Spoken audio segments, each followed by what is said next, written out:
by Alice Munro. My mother was making me a dress.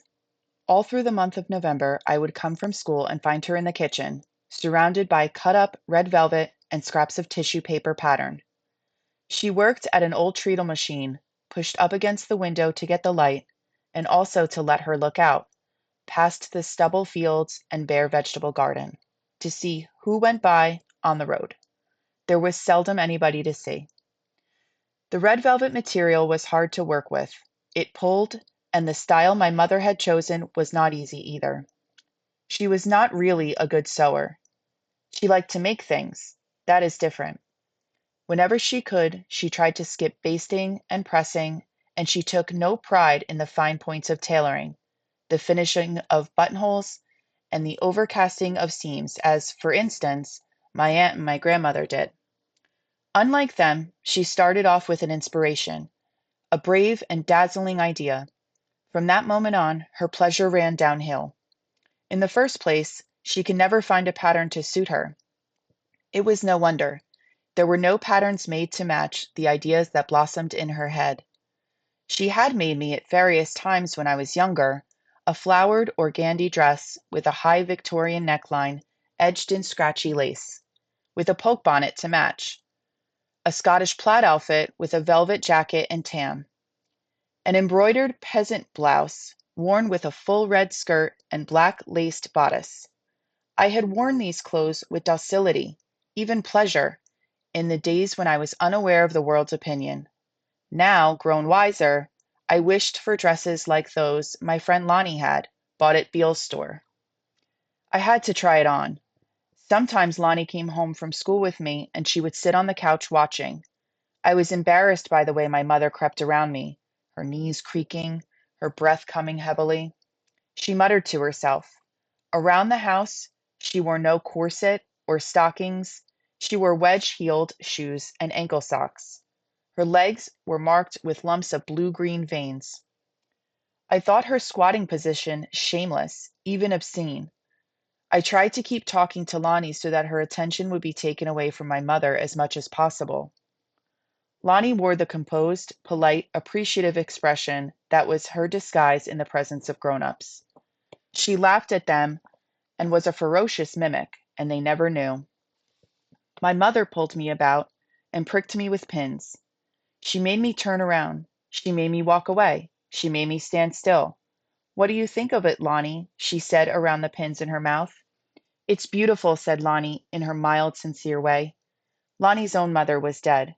She lived with her father who never noticed her, and this, in my eyes, made her seem both vulnerable and privileged.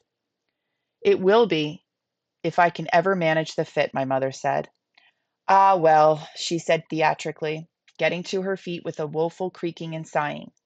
"I doubt if she appreciates it." She enraged me, talking to Lonnie like this, as if Lonnie were grown up and I were still a child. "Stand still," she said, hauling the pinned and basted dress over my head. My head was muffled in velvet, my body exposed in an old cotton school slip. I felt like a great raw lump, clumsy and goose-pimpled. I wished I was like Lonnie, light-boned, pale and thin. She had been a blue baby. "Well, nobody ever made me a dress when I was going to high school," my mother said. "I made my own or I did without." I was afraid she was going to start again on the story of her walking 7 miles to town and finding a job waiting on tables in a boarding house so that she could go to high school. All the stories of my mother's life, which had once interested me, had begun to seem melodramatic, irrelevant, and tiresome. "One time I had a dress given to me," she said. "It was cream-colored cashmere wool with royal blue piping down the front and lovely mother-of-pearl buttons. I wonder what ever became of it." When we got free, Lonnie and I went upstairs to my room. It was cold, but we stayed there. We talked about the boys in our class, going up and down the rows and saying, "Do you like him? Well, do you half like him? Do you hate him? Would you go out with him if he asked you?" Nobody had asked us. We were 13 and we had been going to high school for 2 months.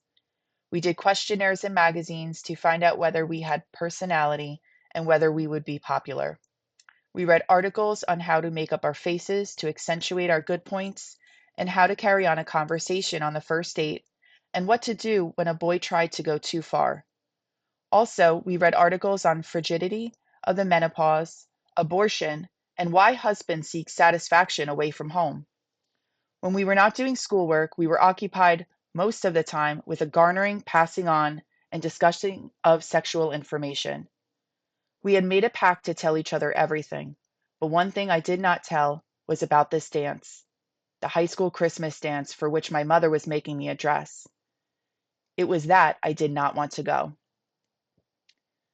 At high school, I was never comfortable for a minute. I did not know about Lonnie. Before an exam, she got icy hands and palpitations, but I was close to despair at all times. When I was asked a question in class, any simple little question at all, my voice was apt to come out squeaky or else hoarse and trembling. When I had to go to the blackboard, I was sure, even at a time of the month when this could not be true, that I had blood on my skirt. My hands became slippery with sweat when they were required to work the blackboard compass. I could not hit the ball in volleyball. Being called upon to perform an action in front of others made all my reflexes come undone. I hated business practice because you had to roll pages for an account book using a straight pen, and when the teacher looked over my shoulder, all the delicate lines wobbled and ran together. I hated science. We perched on stools under harsh lights behind tables of unfamiliar, fragile equipment, and were taught by the principal of the school, a man with a cold, self-relishing voice. He read the scriptures every morning and had a great talent for inflicting humiliation. I hated English because the boys played bingo at the back of the room while the teacher, a stout, gentle girl, slightly cross-eyed, read Wordsworth at the front. She threatened them, she begged them, her face red and her voice as unreliable as mine. They offered burlesque apologies, and when she started to read again, they took up rapt postures, made swooning faces, crossed their eyes, flung their hands over their hearts. Sometimes she would burst into tears. There was no help for it. She had to run into the hall. Then the boys made loud mooing noises. Our hungry laughter, oh, mine too, pursued her. There was a carnival atmosphere of brutality in the room at such times, scaring weak and suspect people like me. But what was really going on in the school was not business practice and science and English. There was something else that gave life its urgency and brightness. That old building, with its rock-walled clammy basements and black cloakrooms and pictures of dead royalties and lost explorers, was full of the tension and excitement of sexual competition. And in this, in spite of daydreams and vast successes, I had premonitions of total defeat. Something had to happen to keep me from that dance. With December came snow, and I had an idea. Formerly, I had considered falling off my bicycle and spraining my ankle, and I had tried to manage this as I rode home along the hard frozen, deeply rutted country roads. But it was too difficult. However, my throat and bronchial tubes were supposed to be weak. Why not expose them? I started getting out of bed at night and opening my window a little. I knelt down and let the wind, sometimes stinging with the snow, rush in around my bare throat. I took off my pajama top. I said to myself the words, blue with cold. As I knelt there, my eyes shut, I pictured my chest and throat turning blue, the cold, grayed blue veins under the skin. I stayed until I could not stand it any more, and then I took a handful of snow from the window sill and smeared it all over my chest before I buttoned my pajamas.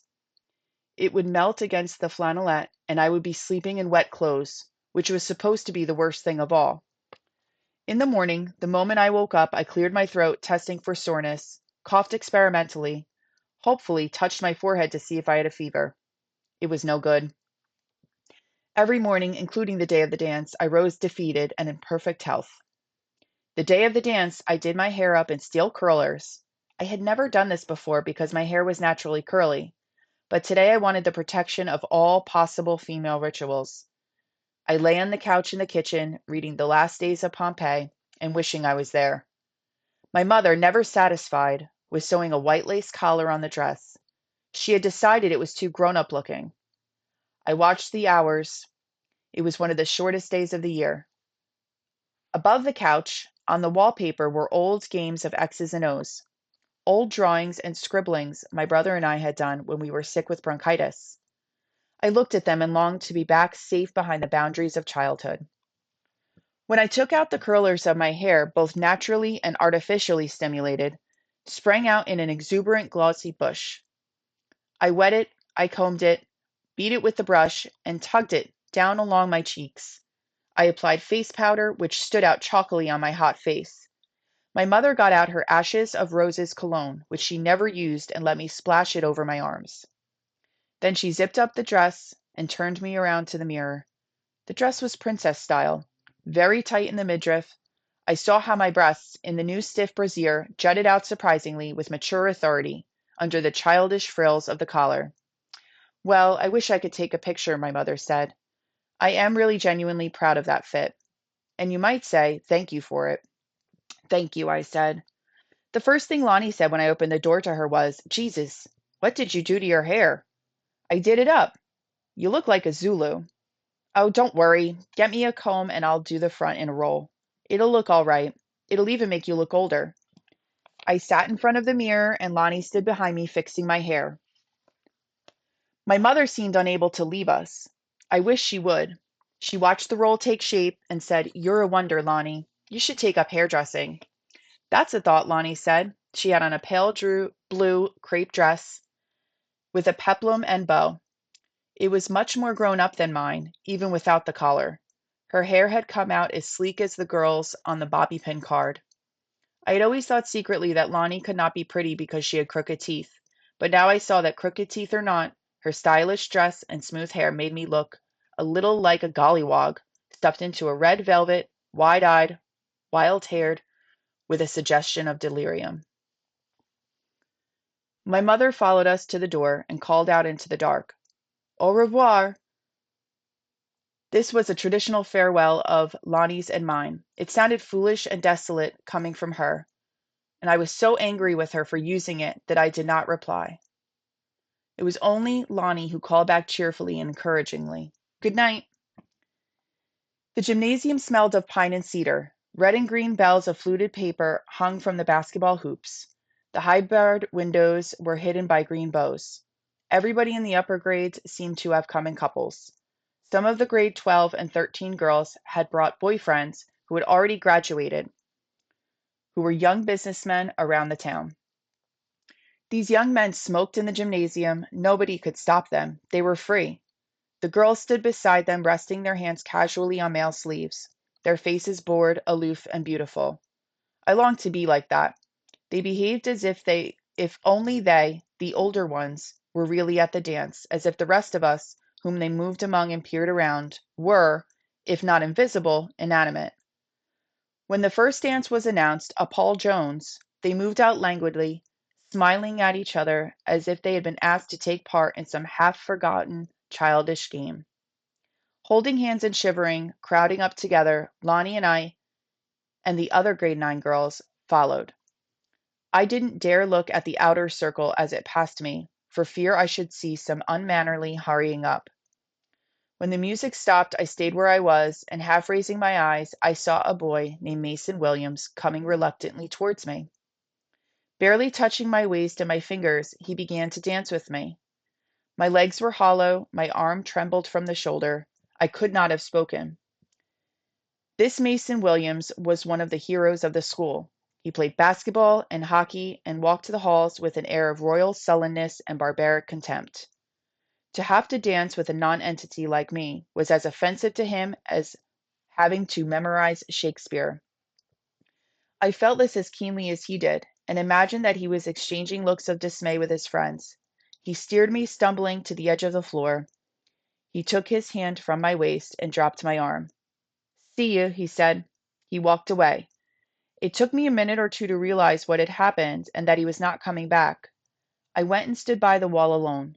The physical education teacher, dancing past energetically in the arms of a grade 10 boy, gave me an inquisitive look. She was the only teacher in the school who made use of the word social adjustment, and I was afraid that if she had seen, or if she found out, she might make some horribly public attempt to make Mason finish out the dance with me. I myself was not angry or surprised at Mason. I accepted his position and mine in the world of school, and I saw that what he had done was the realistic thing to do. He was a natural hero, not a student council type of hero bound for success beyond the school. One of those would have danced with me courteously and patronizingly and left me feeling no better off. Still, I hoped not many people had seen. I hated people seeing. I began to bite the skin on my thumb. When the music stopped, I joined the surge of girls to the end of the gymnasium. Pretend it didn't happen, I said to myself. Pretend this is the beginning now. The band began to play again. There was movement in the dense crowd at our end of the floor. It thinned rapidly. Boys came over, girls went out to dance. Lonnie went. The girl on the other side of me went. Nobody asked me. I remembered a magazine article Lonnie and I had read, which said, "Be gay. Let the boys see your eyes sparkle. Let them hear laughter in your voice." Simple, obvious, but how many girls forget? It was true, I had forgotten. My eyebrows were drawn together with tension. I must look scared and ugly. I took a deep breath and tried to loosen my face. I smiled, but I felt absurd, smiling at no one. And I observed that girls on the dance floor, popular girls, were not smiling. Many of them had sleepy, sulky faces and never smiled at all. Girls were still going out to the floor. Some despairing went with each other, but most went with boys. Fat girls, girls with pimples, a poor girl who didn't own a good dress and had to wear a skirt and sweater to the dance. They were claimed. They danced away. Why take them and not me? Why everybody else and not me? I have a red velvet dress. I did my hair in curlers. I used a deodorant and put on cologne. Pray, I thought. I couldn't close my eyes, but I said over and over again in my mind, "Please, me, please." And I locked my fingers behind my back in a sign more potent than crossing, the same secret sign Lonnie and I used not to be sent to the blackboard in math. It did not work. What I had been afraid of was true. I was going to be left. There was something mysterious the matter with me, something that could not be put right like bad breath or overlooked like pimples, and everyone knew it. And I knew it. I had known it all along, but I had not known it for sure. I had hoped to be mistaken. Certainty rose inside me like sickness. I hurried past one or two girls who were also left and went into the girls' washroom. I hid myself in a cubicle. That was where I stayed. Between dances, girls came in and went out quickly. There were plenty of cubicles. Nobody noticed that I was not a temporary occupant. During the dances, I listened to the music, which I liked, but had no part of anymore. For I was not going to try anymore. I only wanted to hide in here, get out without seeing anybody, get home. One time, after the music started, somebody stayed behind. She was taking a long time running the water, washing her hands, combing her hair. She was going to think it funny that I stayed in so long. I'd better get out and wash my hands. And maybe while I was washing them, she would leave. It was Mary Fortune. I knew her by name because she was an officer of the Girls' Athletic Society and she was on the honor roll, and she was always organizing things. She had something to do with organizing this dance. She had been around to all the classrooms asking for volunteers to do the decorations. She was in grade 11 or 12. "Nice and cool in here," she said. "I came in to get cooled off. I get so hot." She was still combing her hair when I finished my hands. "Do you like the band?" she said. "It's all right." I didn't really know what to say. I was surprised at her, an older girl, taking this time to talk to me. "I don't. I can't stand it. I hate dancing when I don't like the band. Listen, they're so choppy. I'd just as soon not dance as dance to that." I combed my hair. She leaned against a basin watching me. "I don't want to dance and don't particularly want to stay in here. Let's go and have a cigarette." "Where?" "Come on, I'll show you." At the end of the washroom there was a door. It was unlocked and led into a dark closet full of mops and pails. She had me hold the door open to get the washroom light until she found the knob of another door. This door opened into darkness. "I can't turn on the light or someone might see," she said. "It's the janitor's room." I reflected that athletes always seemed to know more than the rest of us about the school as a building. They knew where things were kept, and they were always coming out of unauthorized doors with a bold, preoccupied air. Watch out where you're going, she said. Over at the far end, there's some stairs. They go up to a closet on the second floor. The door's locked at the top, but there's a partition between the stairs and the room. So if we sit on the steps, even if by chance someone did come in here, they wouldn't see us. Wouldn't they smell smoke? I said. Oh well, live dangerously. There was a high window over the stairs which gave us a little light. Mary Fortune had cigarettes and matches in her purse. I had not smoked before, except the cigarettes Lonnie and I made ourselves, using papers and tobacco stolen from her father. They came apart in the middle. These were much better. The only reason I even came tonight, Mary Fortune said, is because I am responsible for the decorations and I wanted to see, how it looked once people got in there and everything. Otherwise, why bother? I'm not boy crazy. In the light from the high window, I could see her narrow, scornful face, her dark skin pitted with acne, her teeth pushed together at the front, making her look adult and commanding. Most girls are. Haven't you noticed that? The greatest collection of boy-crazy girls you can imagine is right here in this school. I was grateful for her attention, her company, and her cigarette. I said I thought so too. Like this afternoon. This afternoon I was trying to get them to hang the bells and junk. They just got up on the ladders and fool around with the boys. They don't care if it ever gets decorated. It's just an excuse. That's the only aim they have in life, fooling around with boys. As far as I'm concerned, they're idiots. We talked about teachers and things at school. She said she wanted to be a physical education teacher and she would have to go to college for that, but her parents did not have enough money. She said she planned to work her own way through. She wanted to be independent anyway. She would work in the cafeteria, and in the summer she would do farm work like picking tobacco. Listening to her, I felt the acute phase of my unhappiness passing. Here was someone who had suffered the same defeat as I had. I saw that, but she was full of energy and self-respect. She had thought of other things to do. She would pick tobacco. We stayed there talking and smoking during the long pause in the music, when outside they were having donuts and coffee.